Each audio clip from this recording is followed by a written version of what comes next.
Saya dan kawan-kawan pada kesempatan ini ingin membahas tentang tema yaitu perilaku penyimpangan atau penyimpangan sosial. Nah, sebagaimana yang kita tahu bahwa penyimpangan sosial adalah suatu perbuatan ataupun tindakan yang dilakukan oleh satu orang ataupun sekelompok orang yang melanggar aturan dan norma yang ada dalam kehidupan bermasyarakat.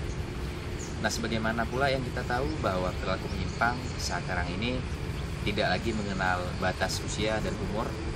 Anak-anak, dewasa, dan orang tua sudah terjerumus ke dalam perilaku penyimpangan sosial. Nah, ini perlu kita telaah ataupun kita telusuri mengapa perilaku penyimpangan ini marak terjadi, apa penyebab ataupun faktornya.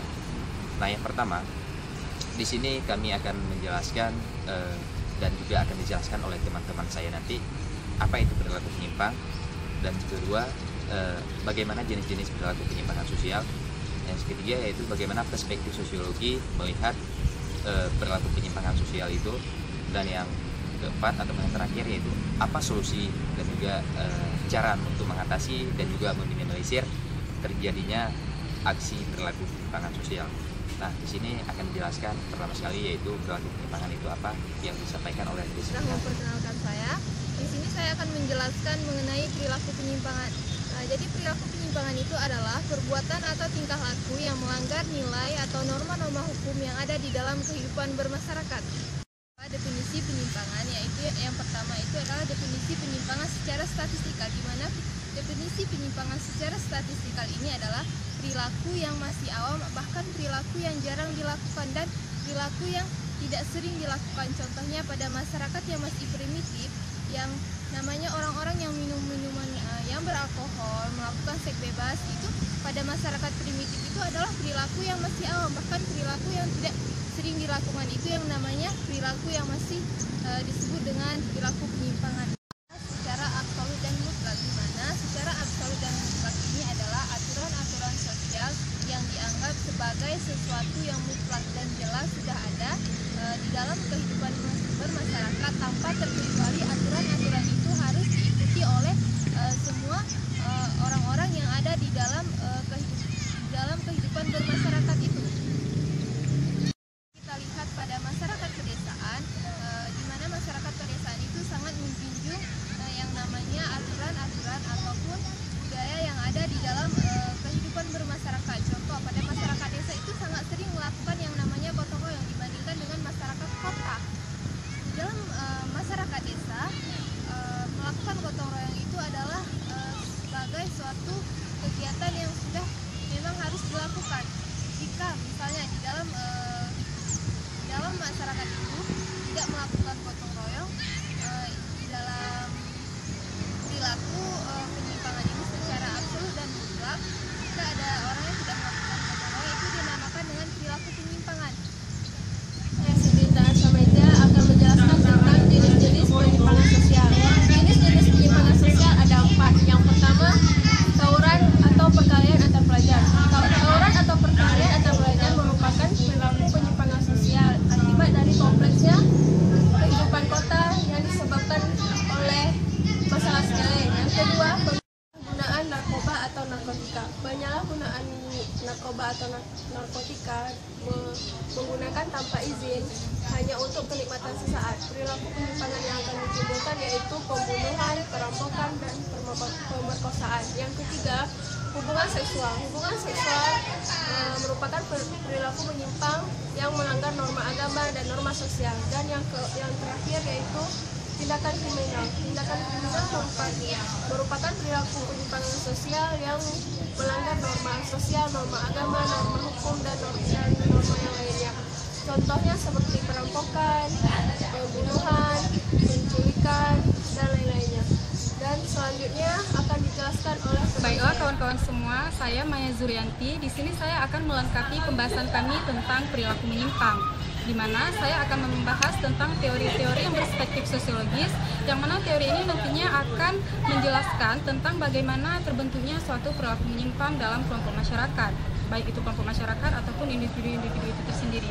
Nah, pertama saya akan mengambil teori anomi, di mana teori yang dikemukakan oleh Maton ini berasumsi bahwa penyimpangan merupakan suatu akibat dari adanya berbagai ketegangan yang terjadi dalam suatu struktur sosial, sehingga terdapat individu-individu maupun kelompok masyarakat yang merasa tertekan dengan situasi seperti ini, sehingga mereka melakukan hal-hal yang tidak seharusnya mereka lakukan atau yang biasa kita sebut dengan perilaku menyimpang.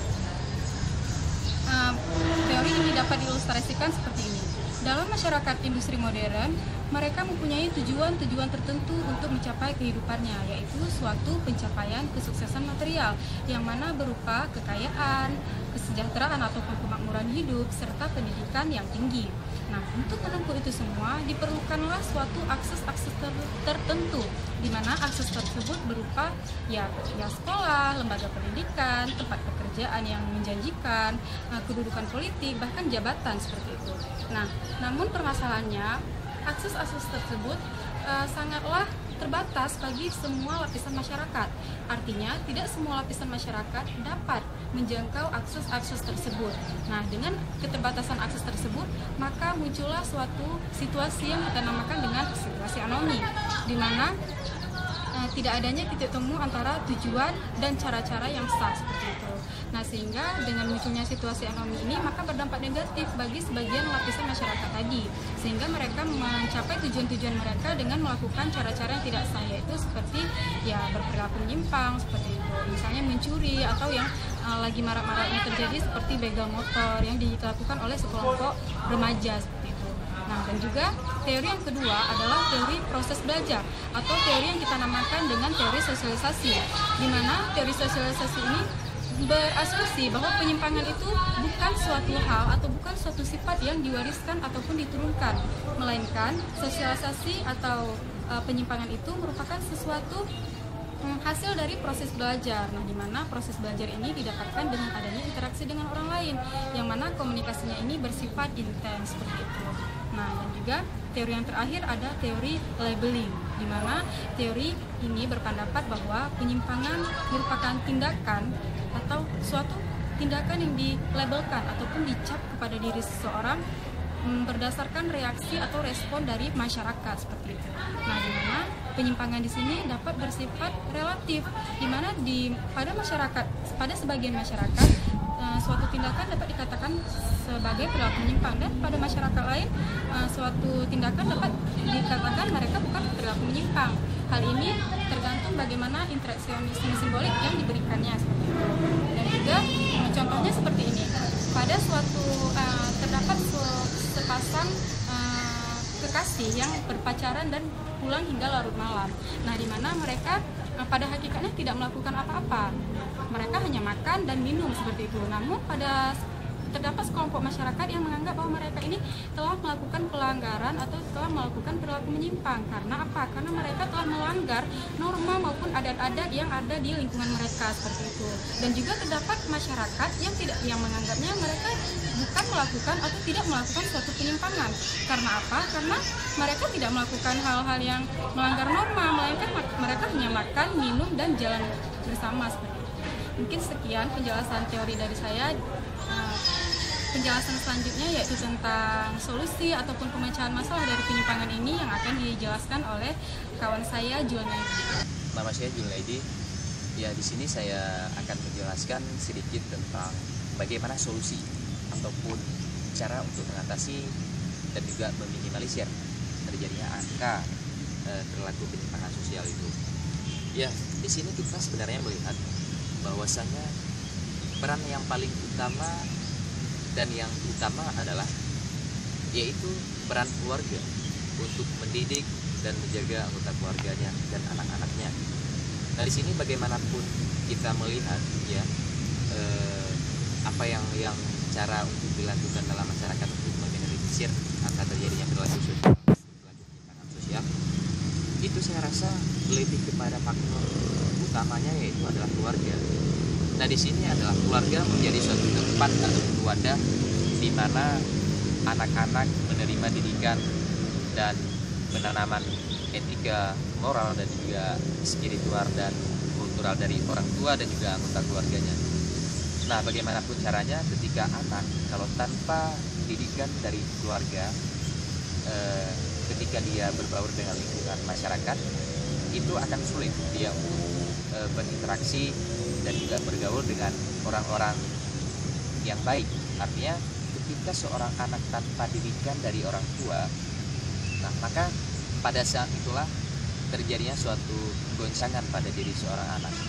Nah, apabila sebuah etika dan norma dan juga aturan sudah ditanamkan dari semenjak dalam keluarga kepada anak, nah ini saya rasa sudah mampat ketika anak itu berbaur dalam lingkungan masyarakat.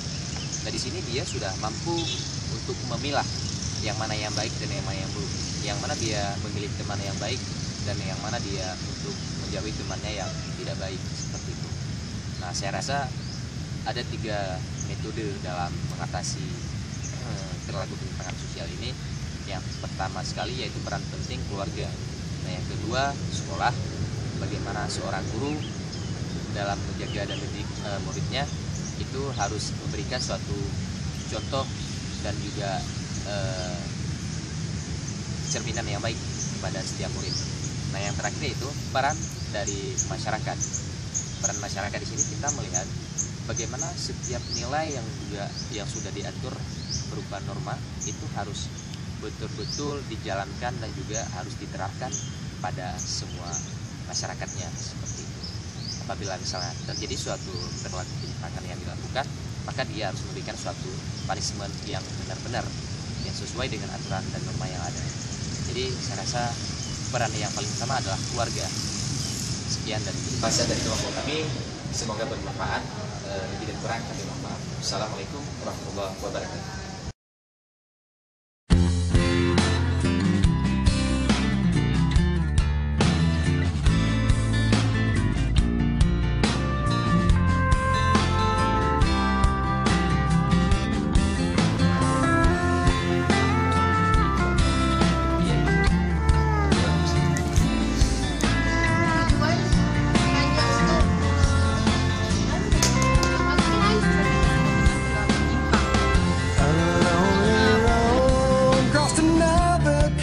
State line.